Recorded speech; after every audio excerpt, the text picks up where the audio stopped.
Okay, this is Module 1, Lecture 1, The Origins of Sociology. So the first thing we should talk about is what is this thing we call sociology, and what is the sociological perspective. Basically, the perspective is we're going to examine the context in which people live their lives. So we're going to examine the forces that influence individuals and their behavior. The example I give a lot of times for this is the idea of if I took a child born in North America to North American parents and took that child and brought it to the Amazon River Basin in South America and gave it to a tribe of Yanomamo Indians and then came back in 18 years, would we expect then that that child would look and act like a North American child? Would it be wearing baggy jeans and a hoodie and listening to hip hop? Probably not. Okay? That child would look very much like an Amazon River Basin Yanomamo Indian. And the reason for that is because that child was brought up in an environment that influenced their behavior. So in other words, that was the sociological effect of living in a separate culture other than its biological origins. Okay? So what we're going to basically take a look at real quickly right now are, as I said, some of the origins of sociology.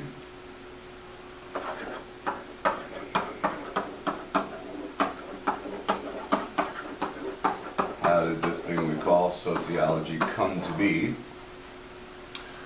Well, it started in the middle of the 19th century, so in other words, the 1800s. During that period of time, we talk about characterizing that period of time as a period of great social upheaval, meaning that there were a lot of very rapid changes going on. Two of those changes, or the reasons for two of those changes, were the Industrial Revolution, the change from agricultural societies into industrial societies, which we'll discuss in a later module in more detail. But basically what that means is societies were rapidly changing the ways that they produce things. Okay? Prior to that, in agricultural societies, people were largely living on farms, living agrarian lifestyles. When you transferred over to an industrial society, now the focus was on manufactured production goods, that people were now starting to live more in cities, different types of jobs. That caused a lot of social change, a lot of social upheaval. The other two factors, very similar to one another, were the American and French revolutions. The American Revolution, clearly as we know from our own history, was the escape of the American colonies to independence, away from British rule. The French Revolution was, again, more or less a lower class or peasant uprising against the nobility. Both of those were very important in the sense that they were dramatic changes in people's ideas of politics and how they should be ruled. So we saw that the American and French revolutions, although different, were very similar in the sense that it was a massive change in the ways that people felt about how they should be governed. So between the change from industrial or toward industrial revolution and the political changes brought on by the American and French revolutions, we had this period in history in which there was very, very, very rapid change going on. And that caused a lot of people to question kind of the nature of how things worked and what society was all about and what was going to be brought on by these changes. And into that period of social upheaval stepped sociology. So the very first person I want to talk about is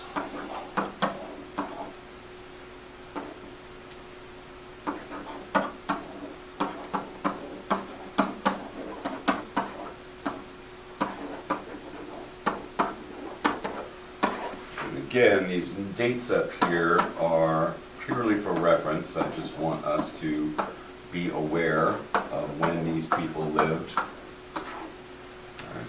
Very first person I want us to talk about is Augusta Compton.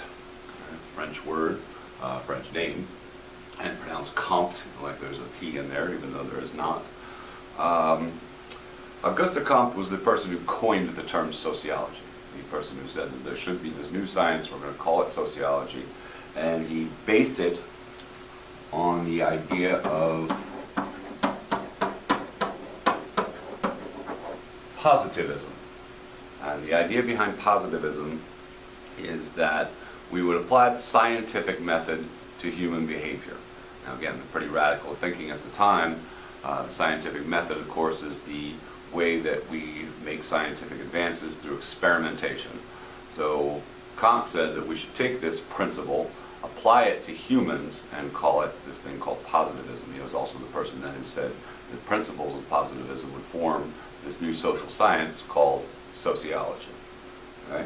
Also, another thing about Comte was that he absolutely advocated that this new social science would be used to improve society, and we call that social reform. So he was the person who said we should invent this thing called sociology. Positivism will be the principles that we use for it, and we will use it for the purposes of benefiting or making positive changes to society. Okay? For every person that has a fantastic idea, of course, there is another person there ready to jump up in its face. And for Comte, that person was a man by the name of Herbert Spencer.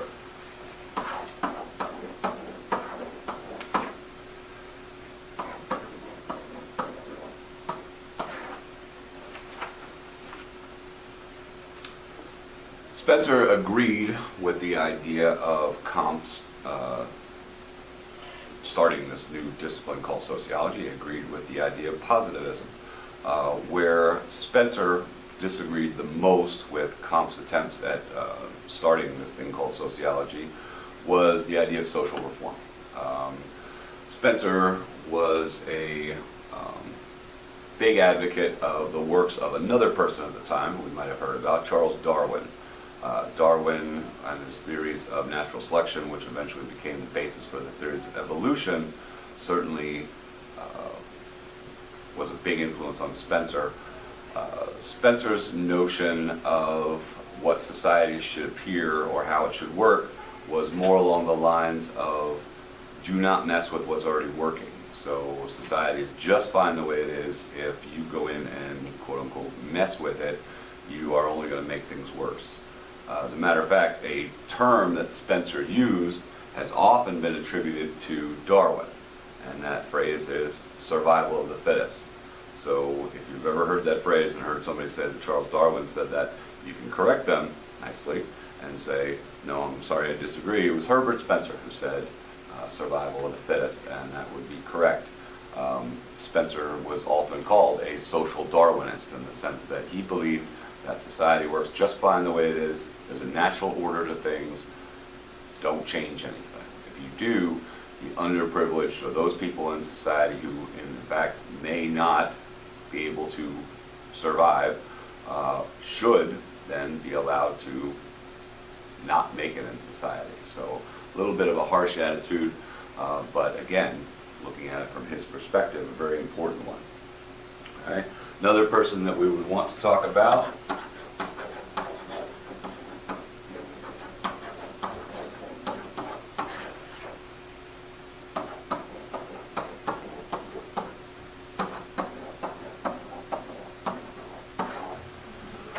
somebody you may have heard about before, Karl Marx. Karl Marx was, in a lot of ways, misattributed to being a father of communism, or sometimes associated with the founding of the Soviet Union in 1917. As we can see from the date he passed away, he had been dead for a very long time before the Soviet Union. We'll talk a little bit more about the communism in a second. But really, what Karl Marx is probably most famous for as far as his contribution to sociology was the origins of conflict theory. Marx basically stipulated that society was made up of two classes. We'll learn more about this in a future module, but for right now, the easiest way to understand it is to talk about the difference between the haves and the have-nots.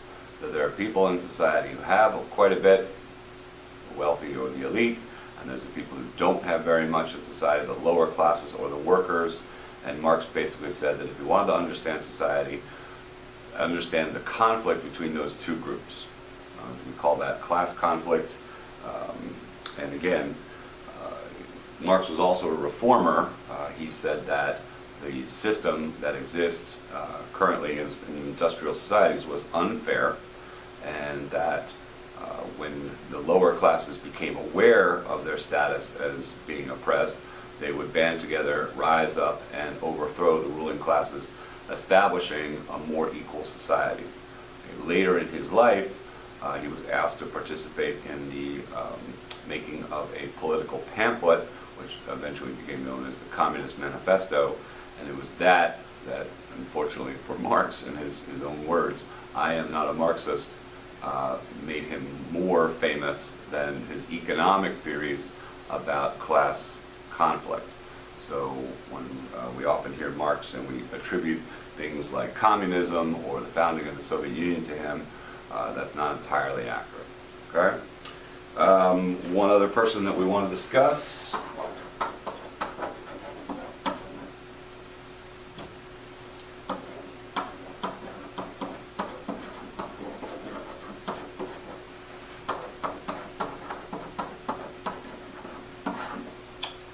Is a person by the name of Emile Durkheim.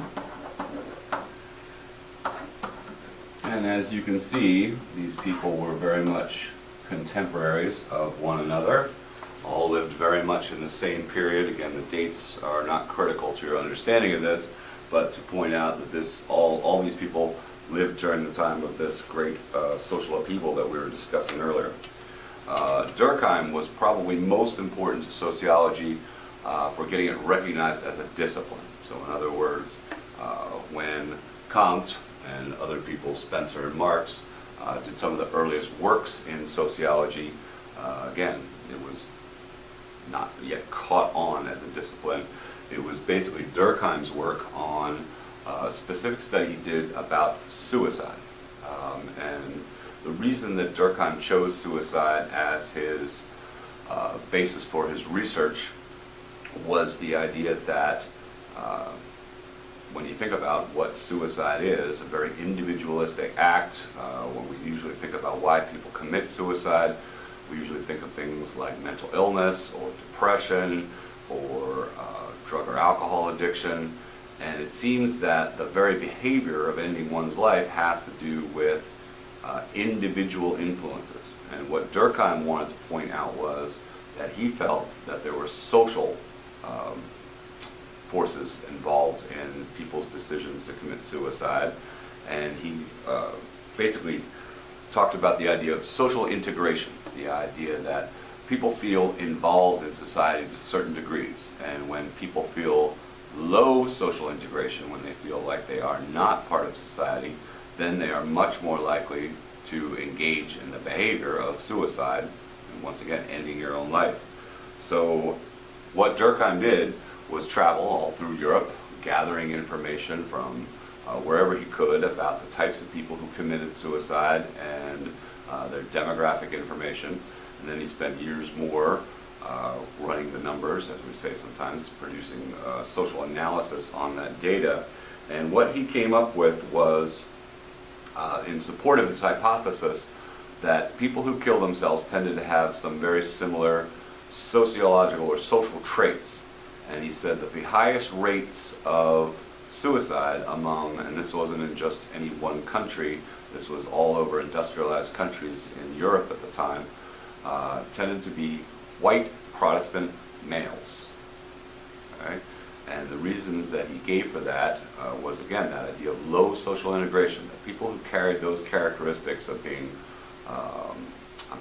unmarried Protestant males, I apologize, the people who had those characteristics of being unmarried, following the religion of Protestantism, and being male were at a much higher rate or risk to commit suicide than other types of people. And the reasons he gave for that were, what the evidence followed up with, was that specifically males, during a time when it was clearly a patriarchal society, males were dominant.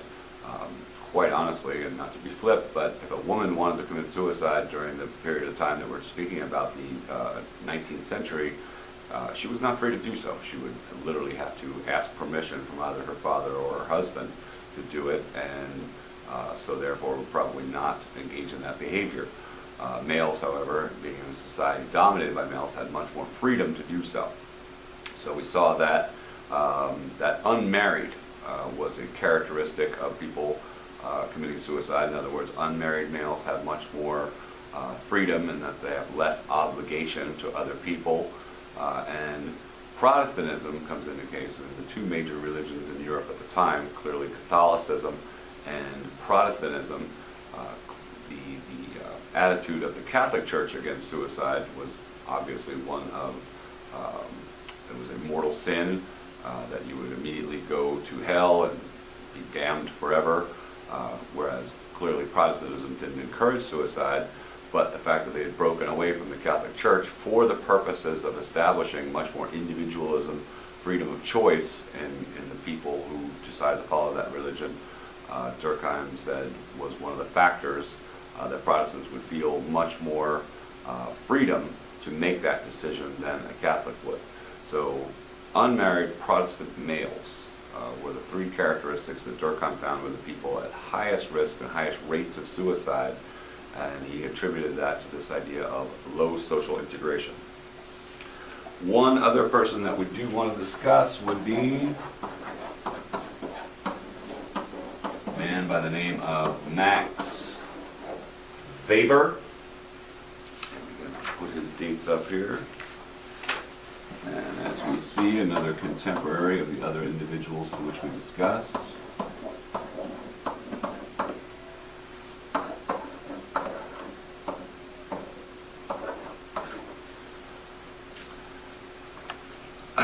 The main qualification, or the main point we can make about Weber was his general, and in a sense we'll see this in a theme through some of our other modules, disagreement with the theories of Karl Marx. So when Marx again said that society is comprised of forces that compete with each other, Max Weber basically disagreed with that, especially in the topic of religion. Marx was very dismissive of religion. He basically said that religion, and one of his most famous quotes was the opiate of the masses, meaning that he regarded religion as a distraction, akin to a drug, something that just kept people from focusing on what was really important.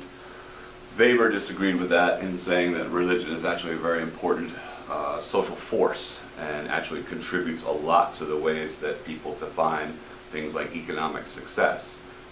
One of his most famous books was The Protestant Ethic and the Spirit of Capitalism, in which he defined this thing he called the Protestant ethic. And to simplify, what he said was basically that the Protestant religion actually has a huge effect on people's economic behavior. He basically made the statement that Protestantism encourages people to be frugal, they encourage them to save and reinvest, and that when people follow the tenets of that religion, they are in fact affecting their economic success in a society. So once again, where Marx was very dismissive of religion, Weber said it was a very important social force that affects people's well-being in society. All right?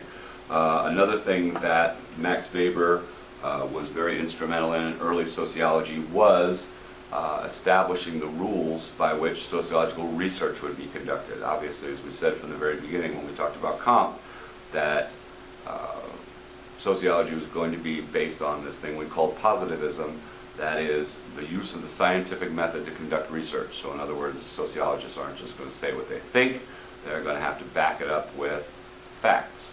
And Weber was the person who laid down much of the rules about how sociological research would be conducted.